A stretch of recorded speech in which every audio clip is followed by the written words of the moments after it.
यदि कसैलाई वेट घटाउन मन छ भने हामीहरूले पहिलो आफ्नो खानाको मात्रा र आवश्यक पोषण घटाउने प्रयास गर्नुभन्दा अगाडि we should think like whether हामीले एक्सरसाइज ह्याबिटलाई हाम्रो डेली लाइफमा समावेश गरेको छौँ कि छैनौँ भनेर।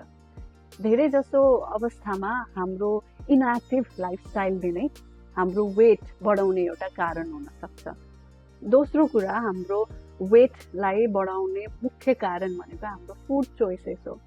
रादर देन हामीले राइसलाई हैन हाम्रो खानाबाट घटाउने अथवा हुन्छ नि पुरै इराडिकेट गर्नुको सट्टा हामीले जङ्क फुड जुन हामीले at the end of the day carb त चाहियो बडीलाई अनि हामीले राइस त खाएको छैनौँ, कार्ब त बडीले पाएको छैन, सो हामी जङ्क फुड हैन चिप्सहरूमा धेरै हाम्रो इमिडिएटली हात गइहाल्छ।